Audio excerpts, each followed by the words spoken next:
When you think of UFOs and space travel, let's get real. How is it possible that a being can manifest in a physical form and complete an almost unfathomable journey lasting millions of light years? Well, logic will tell you a shortcut between worlds is needed. Enter Sedona.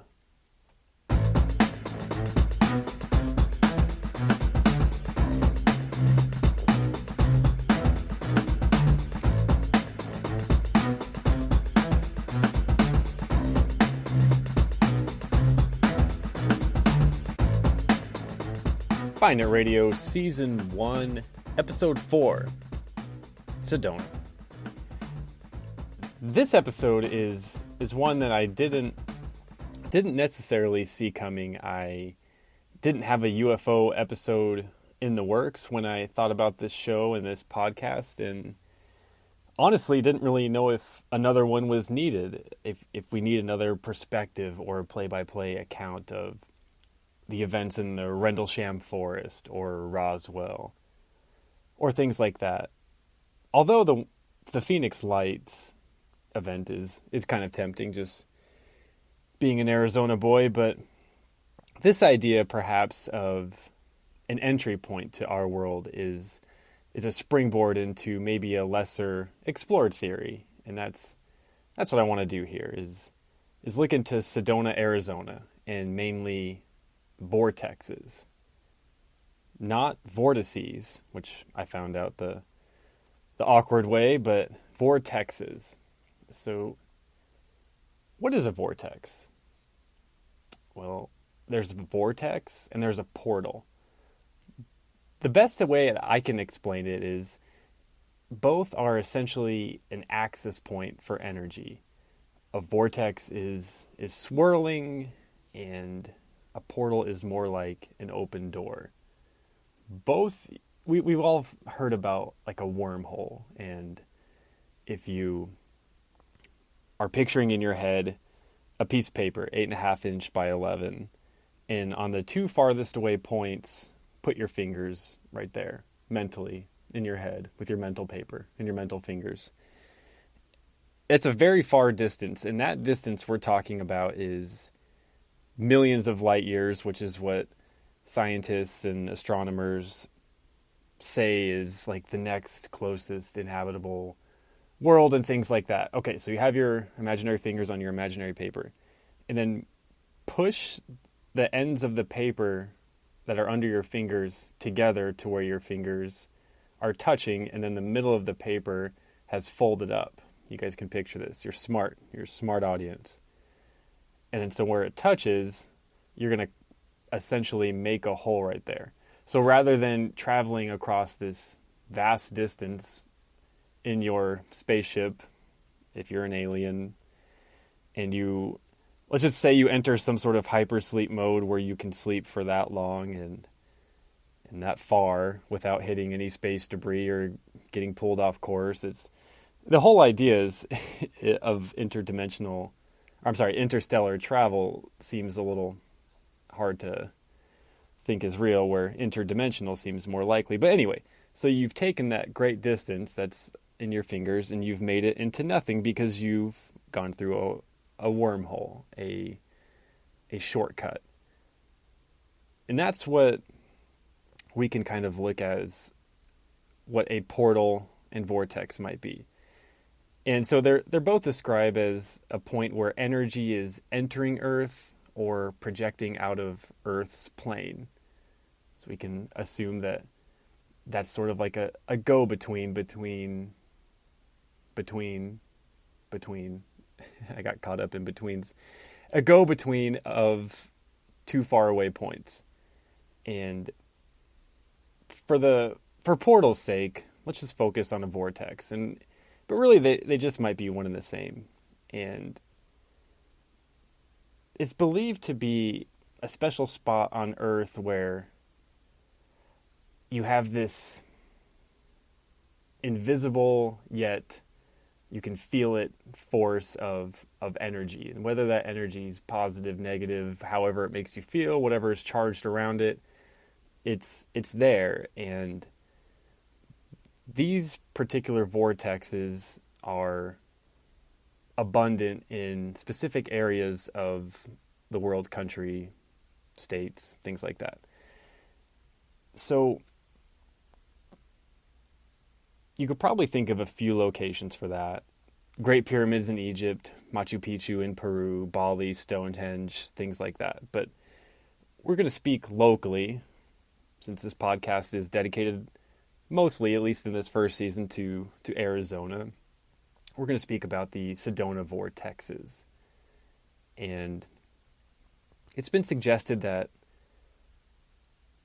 the Sedona Vortex, here's a funny little anecdote, but, okay, so let's back up a little bit. So I don't drink, and I'm not the preachy type or anything like that, but I've just kind of done a lot of my own personal research and conclusions about alcohol. And if you drink, cool, that's fine.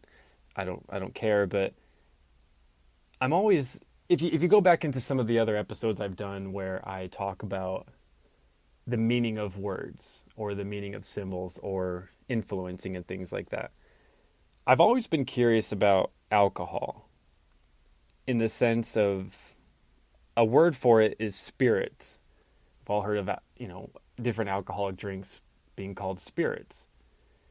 And then you think of what happens when you drink. You let your inhibitions relax a little bit. You speak a little more freely. You're a little more courageous. And sometimes your darker side comes out. You're a little more angry. You're a little more impatient. You're violent. It's just interesting to think what something can do to your mental state to allow this version of yourself to come out, good, bad, or indifferent. And so exploring that thought a little bit, why is alcohol called spirits? So keep that thought right in the front of your head for this. But in the Sedona high desert in Arizona, we'll get into all the geography or anything like that, but this story was kind of I want to set the tone for the episode. All around Sedona and some of the surrounding areas are juniper trees. And junipers are very small, tiny, almost twisted up little leaves. Kind of from far away look like little rounder, somewhere between a pine tree and like a, Asian bonsai tree. And their leaves are just twisted up really tight. And it's believed that the vortex energy that's being released and coming through is causing the twisting of these trees. So here's a thought. A jinn, Jinn, is in Arabic and Islamic translation, is a demon or a supernatural creature. And that's believed to be responsible for good and evil. You can think about jinn, Jinn, as some of the other ways we've thought of this person as a genie. Is that type of person. It's or spirit or being or creature, whatever it's called. But gin is an alcoholic beverage, Gin, or a spirit made from juniper berries. So it's a bit of a reach, but it's even kind of sillier thinking about it. Like I typed up some notes for this show, but that one looked like a good one. But it's just a jinn, which could be a demonic or supernatural creature, and gin, which is an alcoholic beverage, spirit, made from the berries of a tree that's twisted up due to the immense energy coming in, coming out, coming in, coming out. Anyway, what's there? Who knows? But, all right, back on track. So Sedona is in central northern Arizona, a little bit north of, actually a lot of bit north of Phoenix, but in the Verde Valley, 4,300 feet in elevation. And it's straddling the county between the Coconino and Yavapai counties. So Sedona is actually divided between two counties, which is never heard of a place like that. The significance of that, it's pretty much the end of it. It was founded in 1902 by a gentleman named T.C. Schneble. And Theodore Carlton Schneble was from Missouri, and he moved to Arizona with his brother to the Oak Creek Canyon area in 1901. And he moved here with his wife. His wife's name was Sedona. Named the place after her. And they were looking for a healthier climate for his father, who wasn't doing so well. So, people look at Sedona as sort of this new age, new world capital, whether the name Sedona sounds like it could be Spanish in nature or even Native American, but it's not. It's named after a guy from Missouri's wife. And her mom, Amanda Miller, said she just thought up the name. She was pregnant, sitting there in her rocking chair, and she thought it sounded pretty. It was a city's pretty sound, which is delightfully odd that something that is so inundated with meanings and perhaps a key to the universe was just named randomly by some lady and some guy. So what about Sedona? So if you've never seen it, stop what you're doing and Google Devil's Bridge or Bell Rock or anything, and you'll get a good idea of this unique landscape that we're talking about. It's nothing short of breathtaking, and honestly, I don't use that term lightly. I've been to Sedona a few times, and if you've pictured Arizona as this desert where it has mountains in the north and everything else is pretty much a inhabitable valley of sorts with record temperatures, Sedona doesn't even look like it belongs on fucking Earth. It is bright scarlet red carve-outs, canyons, peaks of the most beautiful landscape. I would go, far to say is anywhere else in the state, if not this country, give or take a few national parks and geysers and other things. Grand Canyon's pretty tough to beat, but it's close. So, and it's a blend of redwall limestone with evergreen forestry. So picture your elements of a beautiful forest area with just red clay, dusty, high desert dirt. But Sedona was at the sea bottom about 330 million years ago, according to some. And the shells of sea creatures formed a layer of limestone that underlies the area today. That's called redwall limestone, obviously because of its color, and the result of the iron oxide deposited in the rocks by water in later areas.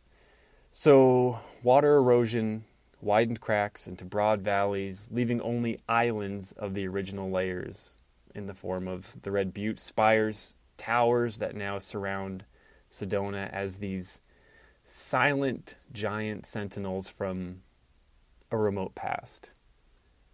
That was pretty. But it gives you an idea that there's just these up out of nowhere buttes and outcroppings and rocks. I mean, that's what they call them. There's Cathedral Rock, Bell Rock, where they're just these giant things kind of coming out of nowhere. And if you stand back and picture this being underwater, it looks like one of those deep things that giant squid used to live in, something like that. So cool to see Sedona. And I'm trying my hardest to articulate the beauty of it, and I'm not doing it nearly as much justice as it deserves, but making the drive from Phoenix, and you drive through this high desert. I just did the drive a couple days ago, and a lot of the area north of Carefree, outside of Phoenix, was pretty badly burned. But once you make that turn onto the highway, I believe it's 87, could be wrong, don't quote me on that, and then you start to see Cathedral Rock and Bell Rock coming into view, and it's something that you just have to experience. All right, so we have a good picture of what Sedona looks like, assuming some of you don't have the internet. But moving on. Or I guess let's move back. The Sonagwa, Sinagua. Those are the original inhabitants of the land. And dating back to about 650 AD, they were a hunter-gatherer pottery, agriculture people. Very, very advanced. Very advanced. Irrigation systems that are still used today. Handball courts.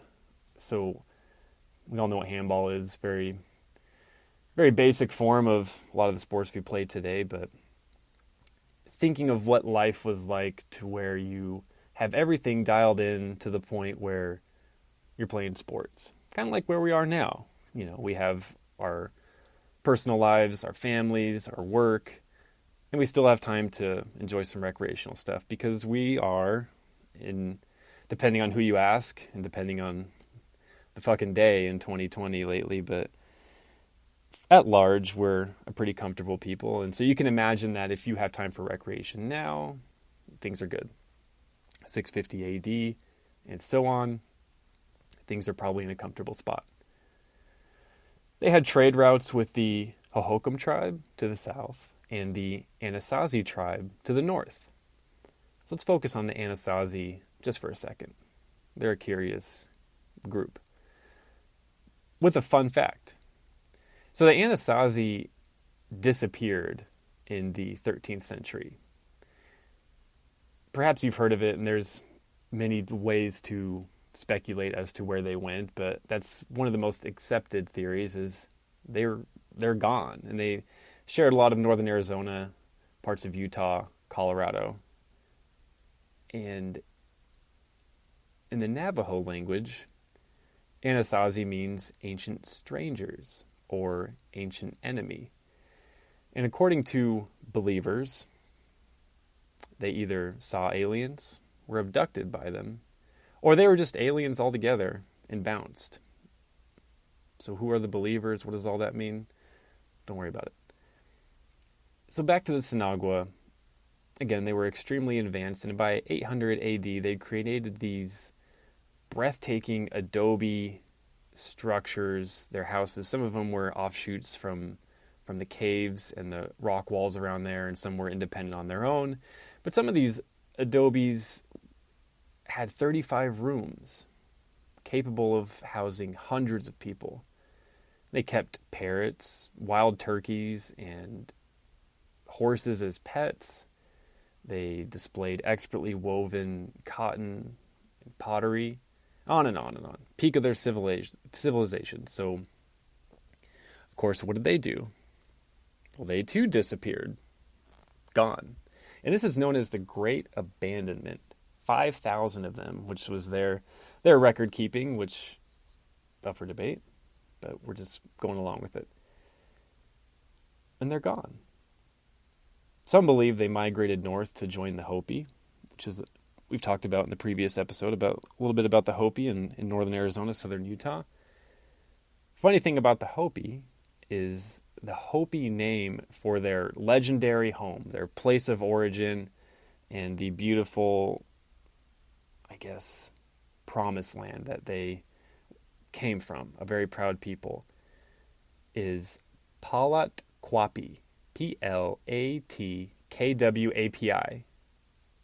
which translates to place of the red rocks.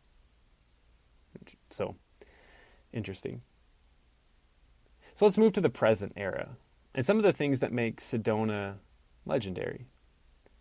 How about church? Well, what is a church? Maybe a place of worship, a place of meditation, a spiritual building. But you can't build a church just anywhere, right? At least maybe not a good one. But many, if not most, are built on ancient sites believed to have direct ancestral energy connections. Shamans, priests, elders, you name it, are known to bless a site or at least direct its final place of construction or its overseeing of a remodel to ensure its proper energetic and spiritual potency is intact. We want to talk about ley lines and different energetic points throughout the landscape of wherever you're at, and these spiritual shamans and priests and just whatever your community is, your go-to guy or girl that's in touch with all things etherical would often be in charge of, or at least give their opinion of the best place to build the chapel, church, temple, wherever, where they believe you're going to have the greatest engagement and connection to the higher world you're looking for. And some are even built on ancient pagan sites as an act of correction and harnessing some of the energy that is there for a different purpose. And they would build these totally different religious spots from what used to be there, or tear this down or flip this upside down after they did God knows what to the people who were living there. And I say they as literally anyone. You think of any religion, there's often conflict involved. But, as I like to say around here, that is a topic for another show. So in Sedona, they have the Chapel of the Holy Cross, built in 1956 by Marguerite Brunswick Staude. I feel like I butchered that. Staude. So it's 200 feet tall with a 90-foot cross built as the chapel. The cross divides 4 windows, and it is 60 feet wide. It's a very small chapel itself when you're inside of it, but when you're driving up, it is literally a cement rectangle that is coming out of one of the red rocks. There's nothing like it. It's beautiful, and inside it's just one high ceiling with, like I said, a 90-foot tall cross, crucifixion looking at you right when you come in. And I think there's 12 or 13 rows of pews with an aisle in the middle. Very small. And then your prayer candle altar at the top. That's about it. I obviously went during the COVID pandemic, so it was social distancing. They were only letting a certain amount of people in at the time and all this stuff, but there's not room for much in there. And it's still open, obviously, but it's more used as a meditation center versus a place that holds masses. But an incredible place. So this was a Roman Catholic chapel that was built literally into the mesas, and it's known for being one of the most, quote, active or energetic vortexes in Sedona. Many accounts from visitors feeling angels were with them.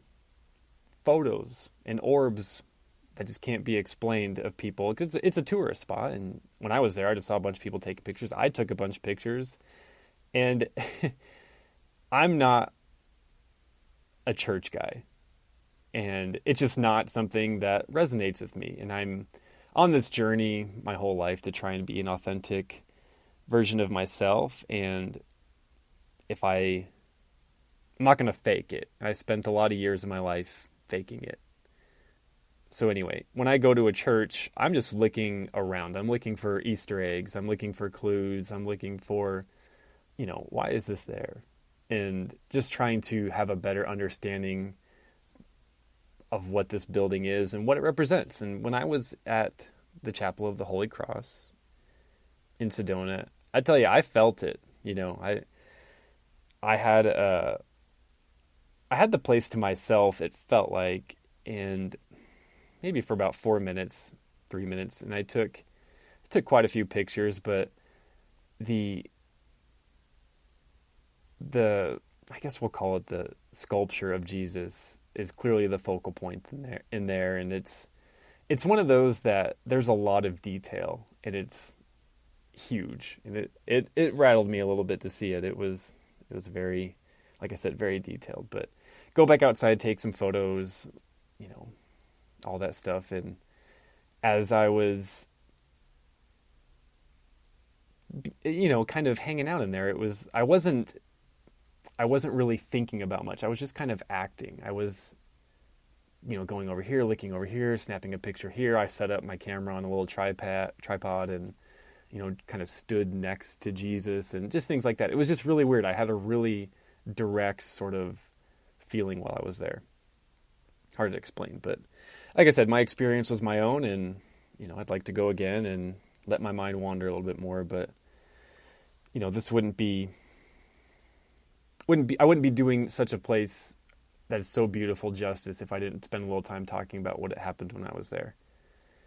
But this wouldn't be Find It without a little bit of weird stuff, right? Right. How about some disappearances? So the Arizona public media claims, mysteriously, somehow, Arizona is, quote, leading the nation in missing person cases. After conducting an interview with Stuart Somershoe, Somershoe, who works cases for the Phoenix Police Department missing and unidentified persons, Stewart says Arizona has more sets of unidentified remains and per capita missing persons cases than any other state, according to the National Missing and Unidentified Persons System. End quote. So where are they going? Well, David Paulides has a best-selling book collection, and now is coming out with documentaries called The Missing 411. And these are incredible documentaries. But David, I don't know him, never talked to him, just a fan of his work. He's a retired police officer of 20 years, and he has a very fact-based, zero speculation approach to presenting his findings. And he made a map bringing to light 28 clusters of missing people across the continent. A cluster like a hotspot, where there's this map and every missing person case is represented by a pin. And you can just see certain areas are highly poked with a pin. And this map clearly has the Verde Valley region, which houses Sedona, as the number one place to go missing. In other words, more people disappear in the Sedona Verde Valley than anywhere else in the state. And that high number of people going missing is alarming. But to learn that Sedona is a hotspot to vanish completely is a different story. And the most startling detail released by David and his team is the connection between the disappearances and the word devil in the name. There's land formations and areas in Sedona. There's the Devil's Bridge and Devil's Kitchen. This is where people were. This is their last reported sighting. And Devil's Bridge that's one where you have to look around and be like, that's almost not real, is what that is. The walkway between the two rocks with this huge, I'm not going to even do it justice. This is, just look up Devil's Bridge. You know what it is if you know. But it's just weird that's weird. That's an understatement. Again, not to get into the spiritual aspect of it or what's going on, but that is something that you can't really ignore, is the connection between that. I'll leave it there. Hey, ever hear of a creature named Bigfoot? Yeah, you may have seen this coming, but the area of AZ, which is with the most reported Bigfoot sightings, is the Verde Valley. This may have something to do with the missing, right? This data comes from a sighting density map compiled by the History Channel. So is there a connection between people who go missing and the Sasquatch? Or even people that disappear in the Sasquatch? Well, here we go. Told you this was a weird one. Other than getting lost and exposed to the harsh elements, what else can be attributed to people sort of falling into oblivion? We don't know what happens with Bigfoot, and that's the hard part. We don't know what he or she is. That famous photo that everybody's seen of Bigfoot is actually believed to be a girl Bigfoot, so we don't really know much about anything, but when you see Bigfoot at these particular spots and you see that this is where people go missing, let's pretend a little bit. But so what else can be attributed to people disappearing? I mean, do you really have to ask? In 2018, UFO Desk Reference and the Mutual UFO Network, also known as MUFON, compared numbers of reported UFO sightings across the country. And the top 10 states represent 52% of the nation's sightings. And the top 20 state represents 72%. So there's just a few states that get all the action. And in 2018, when this data was collected, with 5,510 at the time of publishing, is Arizona. It is placed 7th on the list. And according to ex-state Senator Dave Schmidt, Sedona Verde Valley has the highest UFO traffic in the state, as he outlines in his book, cleverly named Sedona Verde Valley UFOs. Again, brilliant title.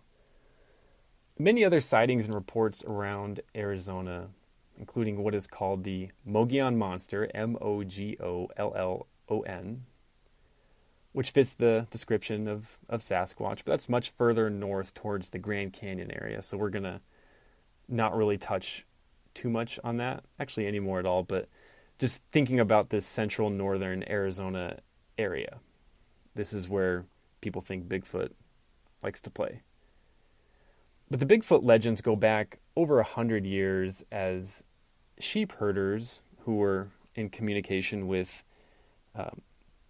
T.C. Schnepley as he was setting things up would come by and talk about the land and things like that. And he would warn them, and they would warn each other, that not to drive their sheep into Sycamore Canyon, which is in the Verde Valley, because of the, quote, giant hairy men that live there, end quote. And they would eat the sheep. This wasn't too long ago that people were warning each other not to go here because there were giants there that were eating their sheep. I mean, if you're talking about 100 years ago, I'm 34, like, what? I don't know. So this all ties nicely into the Bradshaw Ranch, which I could, again, have another show about. But Linda Bradshaw owns a working ranch in the valley, the Verde Valley.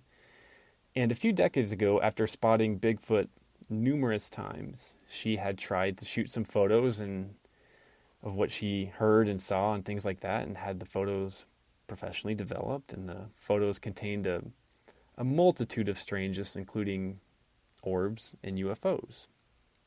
But she also found an image of a Bigfoot creature in some of her photos.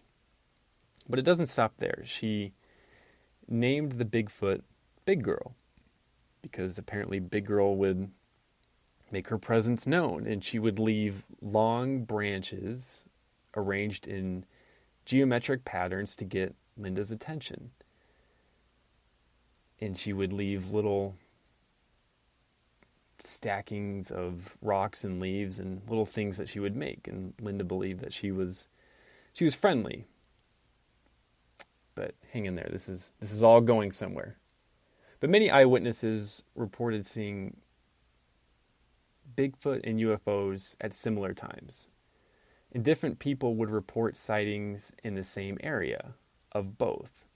So someone would call and report a UFO. Someone would call and say, hey, yesterday I saw something that looked like Bigfoot, Sasquatch, something like that. And it coincided with the other person who was making a UFO report. So could there be a connection between the two? Could that be a coincidence that UFOs and Bigfoots were reported together, but separately by people? Or people seeing orbs when they would see UFOs and then Bigfoot? You have to wonder, are they connected? And I'm tiptoeing around saying it because there's in the Bigfoot Sasquatch community, which I know a little about, but there's two types of people who are into Bigfoot. And there's the type that think he's, or she, that there's many around the country, many families, many different types, but of the same creature that are living and hiding and hunting and reproducing, and that's about it. And then there's the other side that thinks that Bigfoot is more of an extra dimensional shape-shifting entity, more of a spiritual woo-woo element to it. And if you're going to couple UFOs, Bigfoot together, that one seems to make more sense to me, where a creature that has existed for so long with such small numbers. And I know that if there were a Bigfoot body to be found somewhere, as Bigfoots may die of old age, it might get scooped up by the Forest Service or the Smithsonian before it would ever make the news. But I just feel like there would have to be more of that for it to be something that is organically living here on Earth. So I'm in the camp of, I think Bigfoot can come and go as he or she pleases. And I don't think that Bigfoot is, I'm having trouble articulating it, but if you think of, I guess, I like to think of our world as like a stack of pancakes. And let's say that we live in the fourth pancake from the bottom, and there's 9 pancakes. And if you're on the 5th pancake and you found a little shortcut into the 4th pancake, you can go in there and check it out and see what you see and go from there. And then go back home and vice versa. And when people talk about Bigfoot, the first thing that the common thread is the smell. They smelled something like unexplainably awful before any sighting or anything ever happened. So it makes you think that Bigfoot at least is from somewhere where smell isn't a priority. And so that could be a whole different world altogether. But also, maybe Bigfoot isn't nearly as evolved as we would think. So what if he was existing in a different realm and just happened to fall through some trapdoor into Earth and came back, or took something with him? Well, how would he do that? Through a fucking vortex. I don't know. I just have this big theory that I'm just drawing pins and connecting string together about UFOs, and it's just not as dialed in as I want it. But it just makes you wonder how something like this could exist in this space. All right, here we go. So, somewhat breaking news, but on the Joe Rogan podcast, Joe Rogan Experience, he had UFO researchers Jeremy Corbell and George Knapp on his show last week, basically reiterating what a black ops, dark program, black budget military program in the 70s and 80s had a scientist, engineer named Bob Lazar had been saying for decades. And according to an article published by the New York Times, the Pentagon had hearings on a crashed and recovered UFO program. According to the Pentagon, they were, quote, off-world vehicles not made on this earth, end quote. And look at that sentence. It's chilling to me in a few ways, but obviously the confirmation of them being inorganic to this earth is truly a deep thought, what's really out there, but the use of the phrase not made on this earth implies what? Not made on this earth? Is there another earth? Like, why not say not made on this planet or not made of this world? But not made on this earth is just such a curious way to describe that. And that goes back to my pancake theory. Are there different dimensions of And I'm not going to trademark pancake theory or think of that as my own. I do spend a lot of time thinking about it and haven't heard it a ton, but I don't think that I'm the only one who's thought of our existence on a place like that. And that doesn't mean that I think the Earth's flat or anything like that. I don't care. I'm just thinking of it as a bunch of worlds very close together. And for the sake of conversation, they're fucking pancakes. So what if UFOs, how, to the best of our knowledge, we haven't found a ton of crashed, wrecked, or even really anything other than what's up in the sky. You hear about abductions, you hear about landings occasionally, nothing really in the news, things like that. So what if it's just these higher realm beings who are pilots out for a joyride and they go rogue? They're just like in their, alien language, hey, fuck it, let's just do a flyby in Earth. And the other one's like, what? You're crazy. He's like, I don't care, do it. Or however aliens would talk who are bros like that.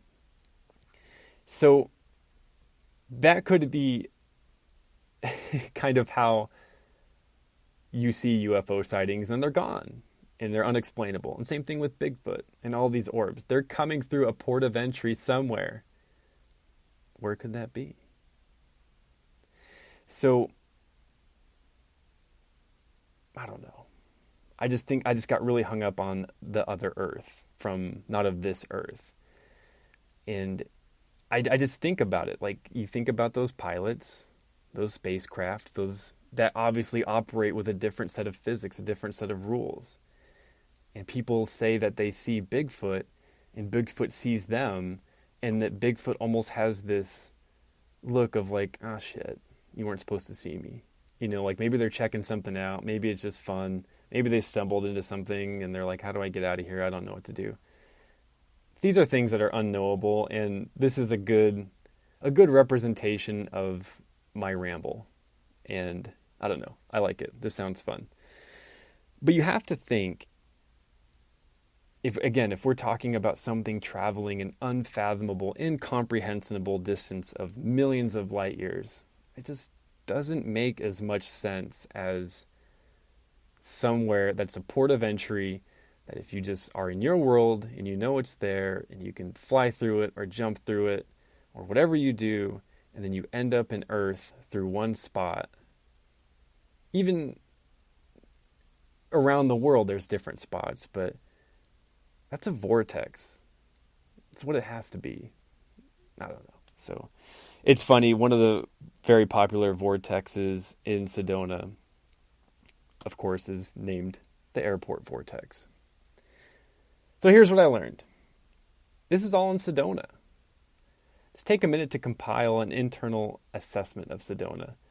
The unique topography and geographic features, the surging energy vortexes, and unfortunately high number of disappearances at the top of the class reports of Bigfoot and UFO sightings, and you have a recipe for a journey into the unknown.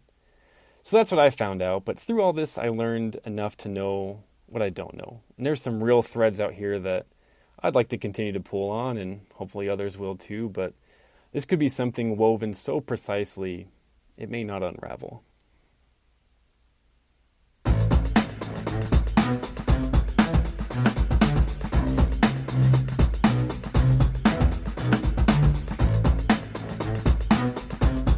So if you've enjoyed this episode of Find It, keep it going. Help me out. And if you didn't, at this point, fuck you, because I think this one was cool. And I'm not trying to sound tough, but man, I love this place and I love talking about it. And I don't know. I'm into it. I'm into this episode. I'm into Sedona. That just seems like such a head scratcher and such a place to really envelop some deep thoughts and theories. But anyway, wherever you heard this, wherever you found this, wherever you're listening to it, please leave a review, like, subscribe, anything. Boost me up there. I have some real dreams, real ambitions for this show, and every little click of 5 stars, every little comment of this guy's awesome, anything helps me out. So for Find It, I'm Joe. Keep looking.